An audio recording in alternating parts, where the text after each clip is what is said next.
Hey, what's up? In my last video I told you guys I was gonna put another video out tomorrow, and that new video is gonna be out by tomorrow. That's about a week ago. I'm very sorry about that. A lot of things got in the way, like my day job, but here it is, the last video of the busy weekend, the video in which we're gonna pick the fruits of our labors, and we did that on a gorgeous day which started like this.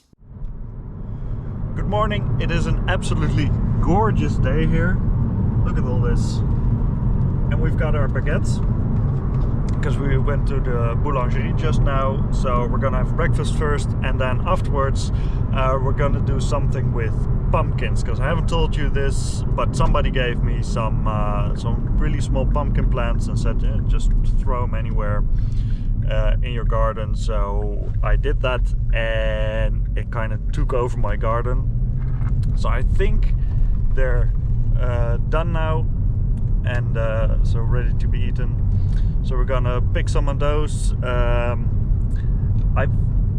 also saw some prunes that I haven't picked off the trees, and maybe a couple of apples.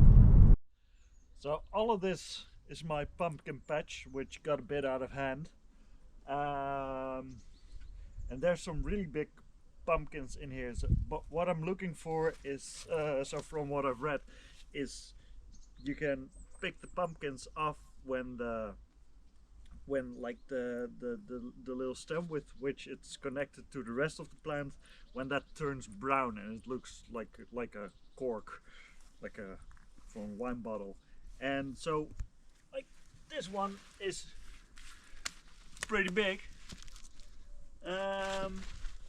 but see, the stem is still very green.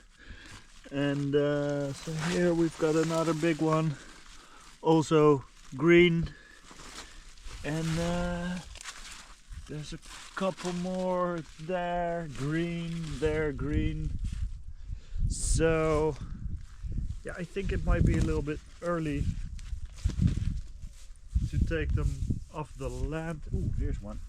Let's see. Yeah, that's still too green, I think. Okay, so no pumpkins. I'm gonna leave them for, oh, look at this. This is a really small one. See, so they're green all over at first. Ooh, this one's even smaller. Here you go, this is nice. So first there's a flower, and then the actual pumpkin grows underneath it. So it's green at first, and then it turns into something like this, and afterwards it's something like this. You can see here the stem is kind of turning yellow, so this one might be good to pick in a couple of weeks time. Yeah, so that's it. I'm gonna leave these. No pumpkins today, but maybe there's some prunes further down in the yard. Yeah, so we didn't think this through when we made this stack of branches and twigs here, because this tree is still giving me some very nice prunes. So the thing with prunes is, when it comes off the branch really easily, then they're good to go. It's very interesting because it's September now, and like 2 months ago that tree gave me a lot of prunes, and they were very ripe back then. But now it's this guy's turn. This one is just a little late to the party, but that's okay, because with this I can make another couple of jars of prune jam, so good stuff. Lastly, apples. We had a couple of apples yesterday, and they taste good. So there are a lot of brown ones like this one and that one, but I think I can find a couple of good ones. So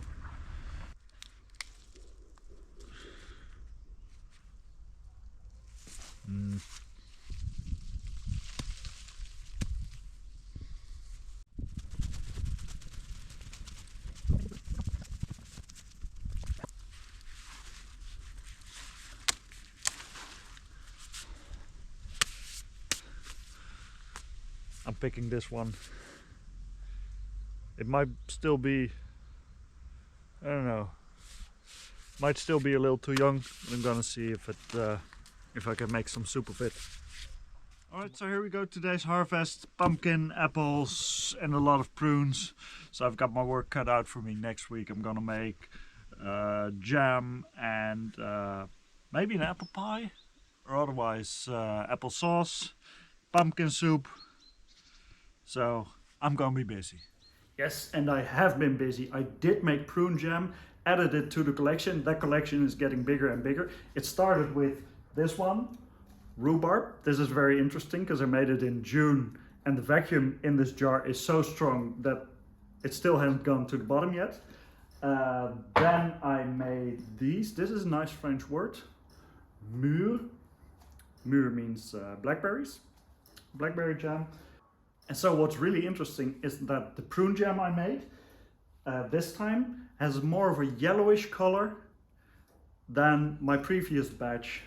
Remember that I said earlier in the video, I said that this one tree gave me prunes 2 months ago and the other trees only were giving me prunes just now. And I think there are different race of prunes, and these ones are ripe earlier than these ones, I think.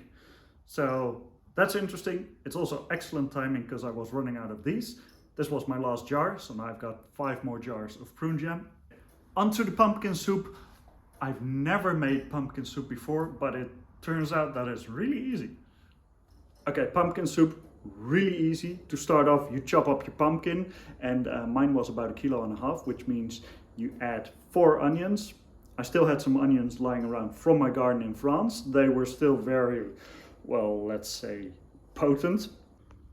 Oh man, these onions are really good or really terrible, I don't know. After the onions, you take 4 cloves of garlic, chop those up as well, and add them to a pan with a little bit of oil. So the onions, the garlic, and some turmeric and some cumin. You add them all in the pan, fry it a little until it looks good. When it looks good, you add your pumpkins, add about 200 grams of potatoes. I forgot to tell you about those. Chop up potatoes, throw them in as well, and add 2 liters of broth. And then you're basically there, because what you then do is let it cook for about 15 to 20 minutes. And after the cooking, you have to mix it. They recommend you use a hand blender. I don't have a hand blender. I do, however, have one of those standing blenders. So in 2 batches, I put them in there. And that was basically it. Then you've got your soup.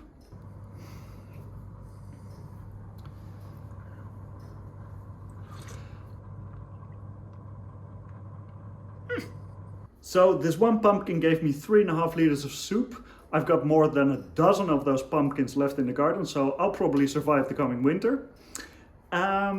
With that, I think that's it for now. I never thought I would do any cooking on this channel, but I mean, why not, right?